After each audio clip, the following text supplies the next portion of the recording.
But this is not uncommon. You know, we see this all over the world, and in fact, these scores are slightly higher than my research in these areas over the last 3 or 4 years, where a lot of organizations report being reactive. You know, it's either an annual planning cycle, which essentially allows us 3 quarters, 4 quarters, and sort of resets every financial year or every calendar year, or we try and react to certain pressure points that are on the organization. Attrition's going through the roof, so let's float a project. Engagement scores are down, let's try and do something there. Both of these are, I mean, 70% or more have picked the first two options, are highly reactive or essentially trying to manage the issues, challenges, and you know, evidence that we see on the ground. But essentially we're a step or two behind the curve in the first two options. The third one tries to sort of, you know, break out of that loop. Now, here's the evidence. Here's the evidence outside of just my research. It's Mercer's Talent Barometer study that released in 2013. So Talent Economics as a book came out in Q1 of 2013, and it was approximately the same time that Mercer released their last Talent Barometer. And they said, you know, it was quite dramatic. I mean, their message was quite dire. And on one hand, the reality is more and more companies are waking up to the value of talent management. 6 in 10 are investing more in talent management. There's more money going in. There's more emphasis, pressure to deliver recognition that this is important. But less than 1 in 4 are confident that this meets both short and long-term capital needs. Now, this to me is a very distinct cognitive dissonance that is playing out, especially across the HR community. We're doing a lot more. It's like we're punching numbers on the treadmill, making it go faster. We're trying to do as much as we can. But there is an innate you know, dissatisfaction or worry or nervousness that, you know, are we doing enough? Is this what we need to do? Of all the 10 priorities we've picked, are these the 10 that matter the most? So we're going to try and get into, you know, why this happens. And I think that there are 3 main reasons. So let me just get, you know, quickly into what I believe are the 3 main causes. Some of them are global. They're systemic. And because they're systemic, they're very difficult to spot on the ground. They're difficult to get a sense of, because they take time. They play out across a large meta system. But one of the things that we're seeing, you know, increasingly across the world is that there is an incredible tension in the global talent system. And this tension has come about over the last 20 years because circumstances for business are converging. And increasingly organizations are looking at global solutions for capital, for customers, to market their products, to build brands. Technology is global in many instances. IP and innovation follows global strategies. So several circumstances for business are truly becoming global in nature, and they are converging across the world, developed markets, emerging markets. Unfortunately, there is a systemic paradox on the talent side, and that is that the vast majority of our global talent pool still is locally anchored. Now, if you look at the numbers, the global workforce as it stands today is about 3.4 billion people. And these 3.4 billion people wake up every morning looking to pursue an economic endeavor. They want to earn money, do good in the global economy, create value, create consumption or investment. Now, of this 3.4 billion people, barely 200 million are migrants or people who we could call, you know, mobile talent. So 94% of the global talent pool as it stands today are essentially locally anchored. They're living in the same place they were born, subject to cultural boundaries, language boundaries, educational boundaries, family, social boundaries that sort of limit their viewpoint, limit their context to being incredibly domestic or local on the ground. And there is this tension therefore playing out, you know, as business is converging and senior leaders in the business sort of say we should have a common strategy, a common approach. The reality is we're finding many global businesses really struggling on the ground managing the different contexts at play. Now, what people often ask me that, but what about the explosion in talent mobility? I mean, yes, the data tells us that talent mobility within the multinational firms is growing at 25% compounded on year. So that means it doubles in every 3.5 years or so. That is true. But the reality is, if you really look at the numbers, even in the most mobile company that I was able to study through the research phase of the book, barely 10% of the pool of the organization's talent pool was truly globally mobile. And even this 10% was concentrated in the top 4 layers of management. So even in a large organization like Procter & Gamble, Unilever, and several others that are truly global in nature, barely 10%, 12% of the population is truly mobile. Now, we need to acknowledge the reality that exists for the other 90%, and that's where I think in many ways business is struggling. The second main reason, the second cause for this tension in the system, this inability to draw confidence from our talent strategy is that the fundamental game has changed. We've spent a decade on talent mobility programs, hypo programs and stuff which are very FTE centric. Currently talent management is an FTE centric conversation. But the talent economics at play show us that today the conversation is not just about talent mobility. In fact, there's a much larger conversation about job mobility. And jobs are flying across boundaries, leveraging technology enabled solutions, and we have millions of jobs moving across the world, be it on the manufacturing side, the services side, within the knowledge sector.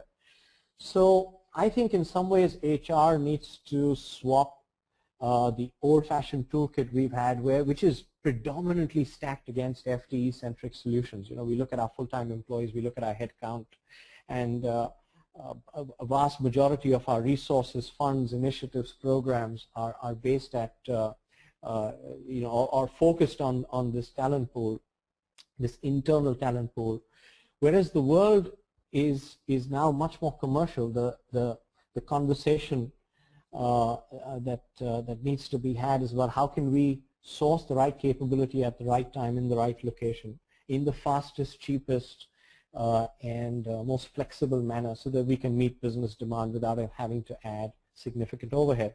I want to show you one example. So just in continuation of the last slide, this is a company that I worked with about a year ago, and we looked at everyone that engages with their customers, their suppliers, their employees to deliver a particular service. I mean, essentially people creating value for the organization. And barely 60%, just under 60% were full-time. A large chunk of them outside the full-time employee were outsourced employees, people who sat on someone else's book, someone else's roles, possibly in another country, that were doing a variety of tasks to deliver value. There was some insourced talent too, people who had come in on short-term contracts, consultants, contractors, but the contingent that was growing the most, I mean the group that was growing the most was the part-time and contingent labor forces, people who we could use more fungibly or were leveraging flexi time and stuff. And we're seeing these trends all over. Now the question in my mind is that if we continue a FTE, full-time employee-based toolkit, our relevance, our talent management impact over time just keeps decreasing. And at some stage, the nimble, aggressive organizations may go down to a minority of full-time employees. We see this in a variety of new startups. We see it in many new industries, where people aren't necessarily adding the same employee overhead. How does HR really make talent management and talent strategy relevant to this entire open talent economy, as I call it? So we live in an open talent economy. The third reason that we see some of these issues floating around the talent management conversation is of our own making. It's our own doing. So the previous two were market factors, they were market forces, they were technology enabled, they were globalization enabled. But here I think HR needs to take some of the blame too. I think we've been using or abusing a very, very blunt toolkit. On one hand, we've gone chasing best practices, looking for those silver bullets, trying to solve all our problems. So what has Intel done? What has GE done? What have all these guys done maybe 10 or 15 to 30 years ago? Let's try and copy. And as long as we're doing more, it must be helping. And that's the assumption, that's the rhetoric that's out there. If it isn't just best practices, I think many organizations have just thrown more process and practice and more complexity at the talent management issue, sometimes confusing complexity for maturity. Now these are two independent conversations. How mature we are as a business is contingent on how much value we create out of our talent management activities, given this open talent economy. But in some ways, we made it very complex, and this is creating, some worries. It's creating feedback from leaders that there's a lot of very intricate HR craft involved in managing people today. Now we need to demystify this, right? Why am I particularly passionate about this? Why do I feel this is a tipping point? Because while HR has been in a state of cognitive dissonance, as Mercer tells us, for about 3 or 4 years now, the last PwC CEO survey, for the first time demonstrates the CEOs have started to catch on. Heads of business have started to now suspect that talent management is a bigger problem, and are we really on top of our ability to train, to find, and to retain the best and brightest and highly motivated employees that we need. And if CEOs lose a level of confidence, or they lose the sponsorship, or they withdraw the sponsorship, I think we're in serious trouble. So we are at a tipping point, and I think that this is a point where we need to press the reboot button, and in some ways talent economics tries to do that. I'm going to get into it in a moment. There's a lot of disease, the bubonic plague, and so on and so forth, lots of death, and the average life expectancy in Europe in the 1400s is a princely 27. Now what that means is if you live till 28, you've outlived your birth life expectancy projection. That's how bad it is. Europe's life expectancy now is 79, so you can imagine how different it was then. And then suddenly at one place at one time, in Florence in Italy, in the early 1400s, we have the birth of mankind's greatest phase of artistic achievement. Now this came out of the Middle Ages. It came out of the age of ignorance. It came out of a time when art, science, thought was severely repressed by religion. And still in Florence, we had a period of 200 years where art, thinking, science flourished to an extent where even today it's considered to be the greatest period of artistic achievement in recorded history. Now many thinkers and historians and management gurus, case study writers have tried to figure out what happened. How did the Italian Renaissance suddenly come alive, or get born at a specific place at a specific time, and then more dramatically 200 years later in the early 1600s, how did it taper off and die in Europe and back to the Middle Ages? So what happened to it? Where did it go? How did it suddenly extinguish? And almost all the historians and thinkers come down to the same answer. And many of you all would know this story. They say that the entire episode of the Italian Renaissance can be put down to the efforts of one family, and that family was the Medici.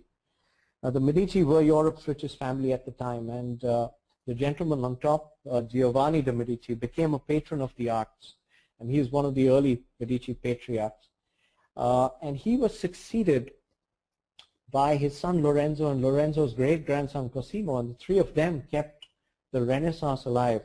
And the way they did it was by offering unlimited patronage to thinkers, writers, artists, sculptors from across Europe to come to Florence. I mean, basically across the spectrum of art and science, to congregate in Florence, come under the Medici patronage program, where they were given unlimited resources, unlimited time, money, effort, and importantly, political, patronage from the church, or political cover from the church, so that they could, push to the edges of their of their effort and their skills, and then push beyond them. and create these great masterpieces. And as a result, we had Raphael, Michelangelo, Botticelli, Da Vinci, Galileo, Machiavelli. The first book on leadership, The Prince, was written around that time, and so many more that came, together within 2 or 3 generations and started creating these great masterpieces. Now, as much as the Medici were deliberate in bringing this alive and sponsoring these great thinkers, something happened that even they didn't bargain for. And what essentially happened in Florence over those 200 years is by offering a common patronage to people from different disciplines, they allowed disciplines to learn from one another. And this was an unintended consequence. This wasn't something they planned for. But the sculptors taught the painters how to paint in 3 dimensions. And you had the Mona Lisa and a bunch of other breakthroughs in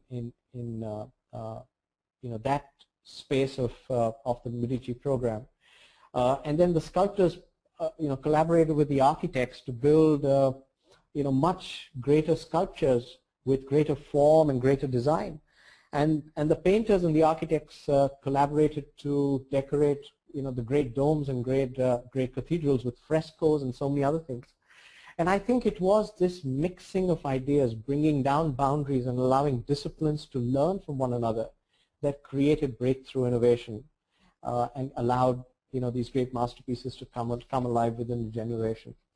So in many ways, we're trying to do something similar. And this was the story that I was trying to bring alive through the book. By bringing economics and talent management together, we are trying to create a new conversation, a breakthrough in the way we've been contextualizing and framing the talent debate. And if you really think about it, what is economics? How many of us have studied economics? Quite a few people have taken a course in school or college, at least one credit course somewhere. And if you think back to your first economics lecture, you think back to your first textbook or your first professor, on the first day when the subject was introduced to you, what was that first definition or that first line in the introduction chapter? I can't ask you because you're all muted, so I'm going to give you the answer, and hopefully it will be similar to what you've been thinking about. But essentially, the simplest definition of economics is the social science that looks at how market forces, which are essentially the forces of demand and supply, allocate scarce resources using price as a mechanism. You ask business today, which is your scarcest resource, and a lot of leaders say talent, say really good employees, great talent. And still we haven't brought these 2 viewpoints together in the past. And I think that's what we're trying to do. We're trying to build an economic debate in simple terms, without getting too technical, but in a language the business understands, in a language that our leaders resonate with. They're getting a lot of economic data on the finance side, on the marketing side, on the consumption trend side, macroeconomic viewpoints. Can we present the talent debate in terms of a language that they understand and resonate with? So in talent economics, we look equally at macro trends and micro trends, right? Simple economic constructs, things that we've been talking about for years, we all know. But we're trying to present evidence, we're trying to present data of what aggregate talent trends swirl around our business. So as our business is located in a particular geography, in a particular industry or social system, what kind of macro trends, aggregate trends are playing out around us? Are we aging in one part of the world where we work versus is the trajectory of talent slightly different in another? And how should we respond? What's the quality of graduates that we get in different parts of the world? Can we create an evidence-based conversations and then start adjusting our strategies to meet the needs of talent on the ground? Remember, the first thing we started with, talent is local, is trapped local. And 94% of our global talent pool, will not move from where they are today. So how do we really understand macro trends at play for the locations, for the industry segments that matter to us, right? Not the academic stuff we read in books and in the newspaper, but if we're in 7 locations, 7 countries matter to us, do we really understand the macro trends in these 7? And then equally, do we understand the micro trends? And essentially, micro talent economics focuses on the 21st century employee, that individual. How is the employment equation changing? How is that 21st century employee evolving? And hence, how must the fundamental employment equation evolve to keep pace with the needs and expectations and wants of a 21st century workforce. So by looking at both these perspectives, we get a sense of how our very scarce talent budgets and our very, very high priority talent initiatives can be focused in the right direction in different parts of our organization's system. So a quick overview. We've only got a few minutes. I can't really dive into all of these, but these are the 8 macro viewpoints which I believe are a bare minimum. As a talent economist, you need to understand what's playing out across your organization. And this is the starting point. This is the foundation. You start with aggregate talent. What's happening on replacement, mobility, age and dependence. How is the workforce mix changing? What's the gender trend? As much as we want to create gender balanced organizations, in some locations it's easier, in some locations it's tougher. We need to invest differently. As well as generational shifts, trying to bust the fallacy that Gen Y, Gen X and boomers are global classifications. They aren't. A lot of evidence, and I put 4 countries as examples in the book, and we have several more now, which clearly demonstrate that we have very, very independent generations in different parts of the world. You cannot equate a boomer who grew up in the United States with a person of equal age who grew up in communist Russia. The social context being different, the economic context being different, the thought process, the value systems, the way they react are entirely independent. Likewise in China, India, and several other high context cultures across the world. And finally, corporate governance. So how do we govern this global organization? How do we build the leaders and the governance frameworks to help us? Now, these are the core 8 macro viewpoints. And I want to show you 1 or 2 examples, right? We have tons of this. There's 80 pages of macro talent economics in the book. But I've got a couple of viewpoints here. I think these would help us get an overview of the system. So this is the world age profile in 2020. Now, it's quite dramatic, right? Because number 1, if you cluster locations, near sourced locations, similar economic theaters, markets which are similar on the consumption side, you see the world looks very different. And this is the average age across different economic clusters. So on one end you've got sub-Saharan Africa, which is 600 million people, which in 2020 will be about 17.3 or thereabouts. They'll be under 18. This is a large segment of the global population. Maybe not as much of the organized workforce yet, but several projections say that the next 2 decades are the African decades. So what opportunity does this present to us? The world on average is about 28.5 in 2020. That's going to be the average age across the world.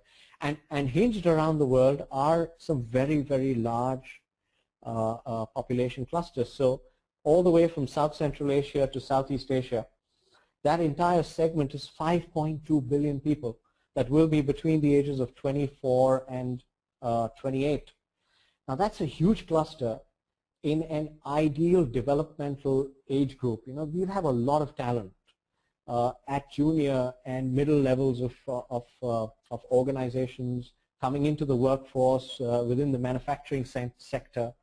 And if education is done right, because many of these clusters are emerging markets or developing markets and will require significant investments in education, significant investments in company development and so on. But there's a lot of talent to be had in this cluster. And then, funnily enough, we have a 10-year gap. And this has been, I think, this can take, 10 years of thesis work to discover why this gap exists. But I think my hypothesis is that we've essentially had an emerging world which has been emerging for very, very long and for over 80 years.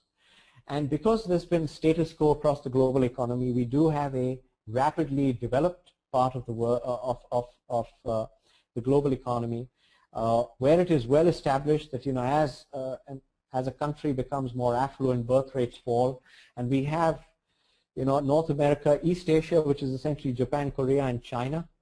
And we have Europe, a very, very large segment, almost 2.1 billion people that will be on the wrong side of 37, 38 around that time. Now you look at the numbers. Russia will be 40 in 2020. UK will be 40. Germany will be 47. Japan will be 48. Big markets, big economies like the US, China will be 38. But on the other side of the world, you've got South Africa, which is 28. Nigeria, which is 18. 80 million people in the workforce in Nigeria. Philippines, which is 24, 60 million people in the Philippines in 2020. Average age 24. And India, which is 28. China at 38, India at 28. Many times we see organizations trying to equate these two large emerging markets, but there's a 10-year gulf in the average age. The workforce will look totally different in both of these economies in the next 5 to 10 years. So let's talk a little bit about the 15 largest workforces in the world as they stand today. So this is 2010 data, and what you see in front of you takes it further out. So the last slide was 2020, this is 2050, right? It goes out a few decades further. And you'll see some green arrows and red arrows. So what this says is that several of the largest workforces, domestic workforces in the world, will contract. China will contract by 11% by 2050. And we're already starting to see some repercussions, over the last 3 or 4 quarters in terms of rural to urban migration tapering off and factories starting to suffer and labor reform being required. Then we've got Russia, we've got Japan, Germany. All of them are going to lose a significant chunk of their workforce over the next 20, 30 years. But on the other side, we've got some green arrows also. India, Pakistan, Nigeria, Philippines, which will add significant numbers to their overall workforce. Now, if you look at this in the context of, global organization and a war for talent, certain types of work will shift, and we've already seen this through the outsourcing space and technology-led solutions and development and IT and several segments where large chunks of work are moving to where talent is relatively more abundant, although there is a hot war for talent all across the world because education hasn't kept pace in many of these markets. But the reality is we've got to start thinking about what's going to be our mix. If we're setting up a factory, where is that going to be? If we're setting up a supply chain or a joint venture to move into a new market, what's the talent economics that surround our business and our industry, the educational system that supports us in markets to assist our business strategy. So bringing this to, I think, the most important question, the so what question. All this is important, it's nice, business leaders love listening to this. I present this all the time and I find CEOs and board members incredibly interested. But all of this comes to naught if we don't really take it down into what does it mean for me, the so what question. And I think that's where HR as a facilitator, HR as a enabler of this conversation can be quite powerful. But in order to make this so what a reality, we need to change the talent strategy debate from where it is today. I mean, to me, to climb this ladder towards 21st century talent strategy, we need to have conversations which are incredibly simple. Not simplistic, but simple in the language of the business, in simple terms, talking economics, talking demand, supply, reality, numbers, without overcomplicating the conversation. We will need to be highly adaptable because as things play out in one part of the business, they won't in the other. And I say this all the time, some parts of your business are growing 3%, the other parts are growing 33%. You cannot invest the same way. You cannot use the same solutions in both sides of this business. The realities, as they will play out over the next 5 to 10 years, will look entirely different in two parts of, so highly adaptable to country, adaptable to talent context, adaptable to business context. And then finally, commercial. We've got to really talk about what are we investing. When we're investing tons of millions of dollars in discretionary talent investments, what value are we getting? And if I had $100 to invest in one part of my business, where would I put it? Versus $100 in another part of my business, where do I put it? We need to discover what works and how our investment model sort of plays out.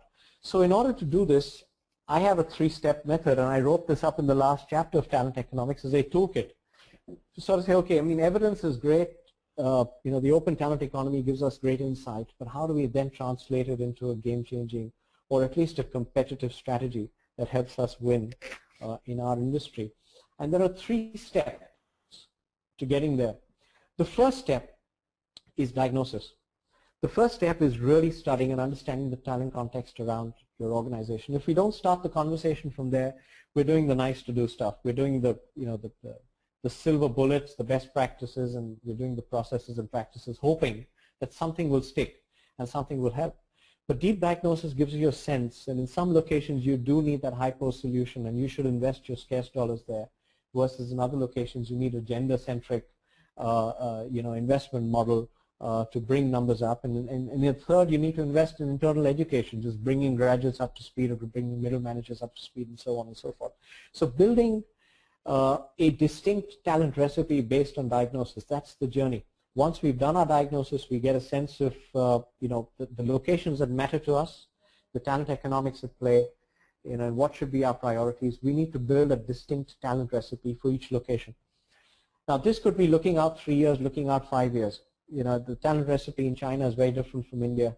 Talent recipe in Europe is very different from North America. What is that recipe? What are the ingredients that will go into form the nucleus of our strategy? What do we embed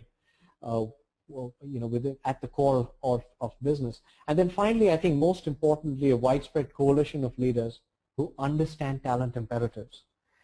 And I think to get this coalition going, to get senior leaders to really believe that this is the organization's talent strategy, not the HR strategy of the HR department, but this is something we need to get better at, and is fundamental to our success.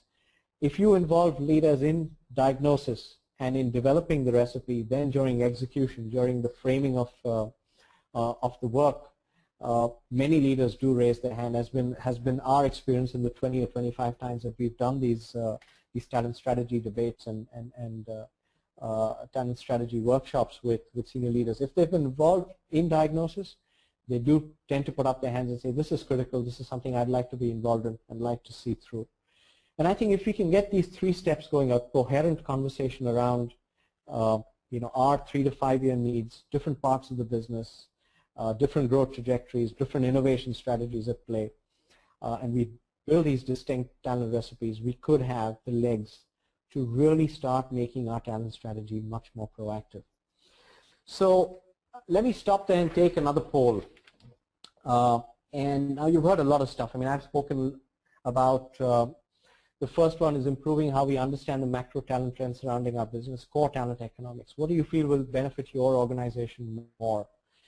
Or do we understand our macro talent economics and we could really improve our long-term strategy by building a stronger partnership, a more even partnership between business heads and HR, strengthen the debate?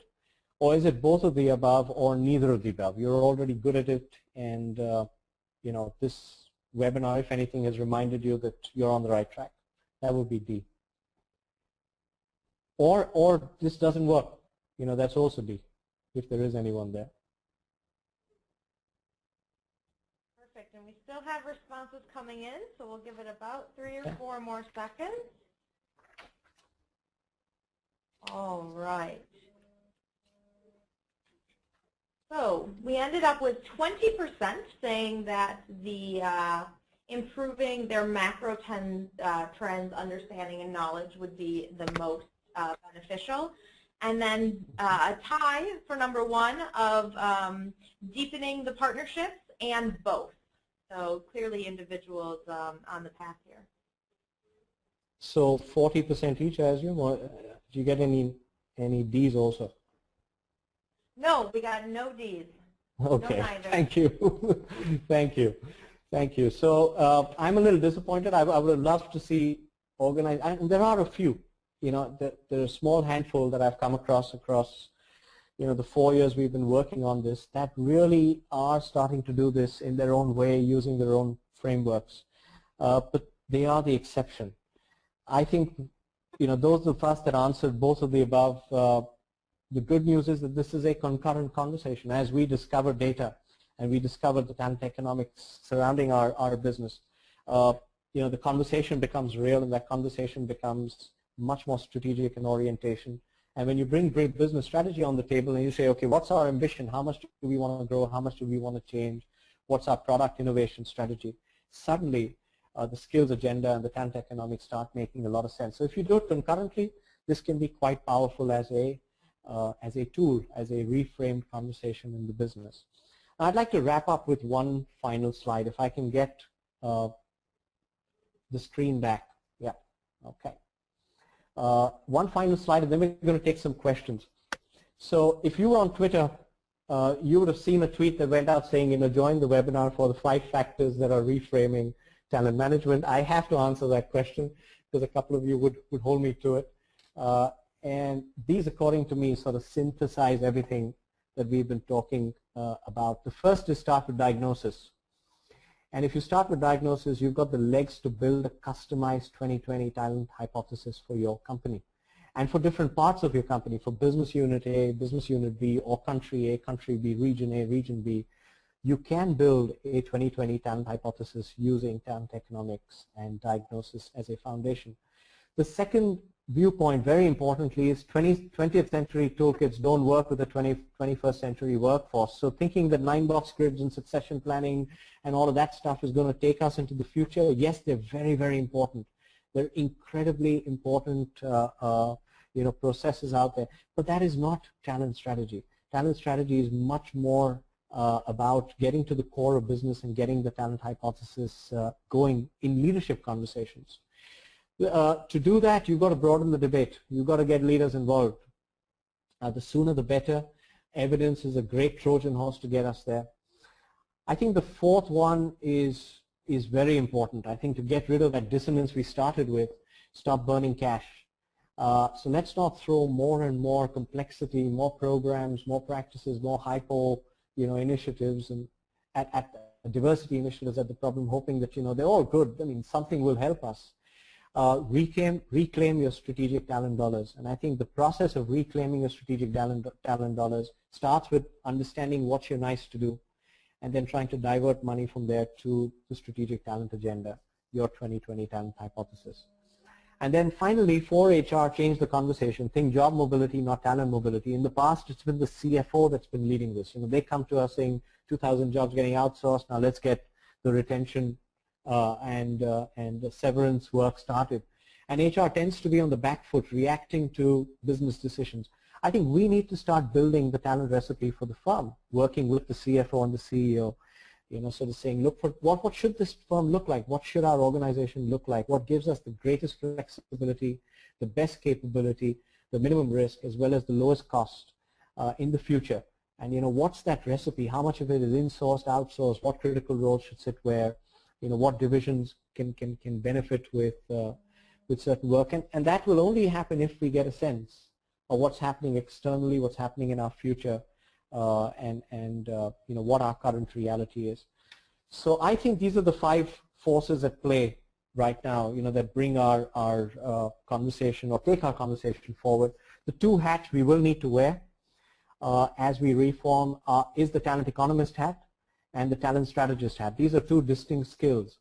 And while you wear your HR hat or you wear your business leader's hat for 24, 25 days of the month, I think every now and then you've got to wear your talent economist hat, maybe for that 1 day every month or 2 days every quarter, and your talent strategist hat once a quarter or in that annual conversation that we do based on data with business leaders.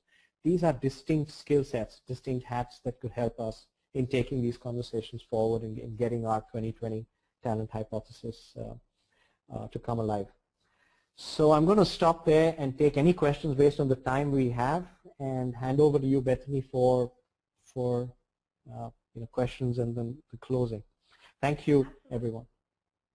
Absolutely. So I have 3 stellar questions that I'd love to get to, and I'm going to do them in reverse order of the way they came in, just so we stay on topic here. Great question is, you just focused on these being the 2 hats that leaders have to wear. So are you suggesting that there are 2 leaders who are needed, or that one leader can really embrace these 2? Yeah, great question. So I think these are hats that we need to bring into the organization. It doesn't matter who wears them. Sometimes the strategy department likes wearing them. And a couple of clients I worked with, the CEO sort of said, look, I'm going to get someone in my strategy team that does talent trends and then facilitates the stuff, and that works. I think in 80% of the cases, these are strategic HR hats that we need to bring in, along with our HR hat that we keep wearing every single day, managing, the very, very critical people processes and people outcomes of an organization. Under no means, I'm not saying that we need to stop doing anything that we're doing right now, but every now and then, for that critical day or that critical juncture, we need to put on a talent economist hat or talent strategist hat. Let's say we're investing more capital in a growth market, or we're bringing a new product online, or there's some M&A happening, and the fundamental mix of the organization is going to evolve over time. That's when we wear the talent economist hat. I think these are fantastic hats for senior HR folks, at senior levels that can influence business strategy, that have boardroom impact. These are skills that we should try and build. Cool. Great. That's super helpful. Another great question that came in is, how does your three-step 21st century talent strategy change for global organizations who are constantly acquiring and merging with other companies? I mean, that lends a complexity that definitely needs a different strategy. Yes, absolutely. So, another great question. Now, what we've seen is that in almost every organization, we have a centralization or decentralization bias at play. And I think it's fundamental to the culture of the organization. If we are a highly central organization, we like to do things consistently, and hence there's a lot of corporate involvement or corporate decision making. In others, it's much more out there, fungible, empowered, with the advantages and disadvantages which come with that.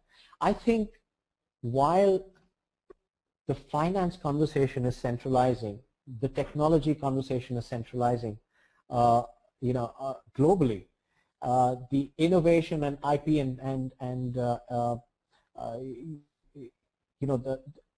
I think in areas where we have global product groups or global industry groups, we can have a highly central approach.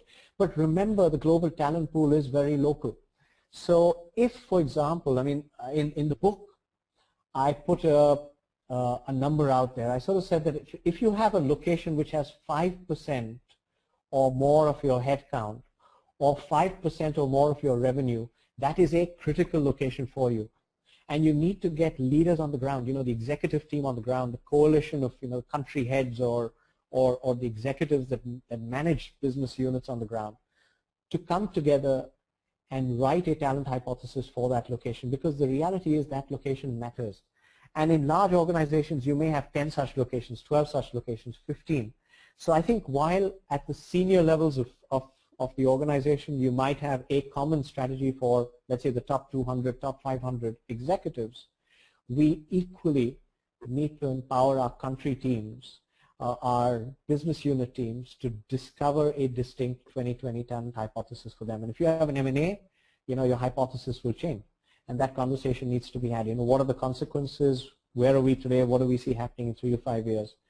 So in large organizations, 50,000, 100,000, 200,000 strong, you could have several parallel conversations, at a country level on the ground, with leaders empowered, with budgets, with initiatives, with support, on a common framework. So there is transparency, there is visibility, there can be the support and facilitation required, but the conversation needs to be more decentral on talent. I think we can answer a little bit of the last question with the next slide.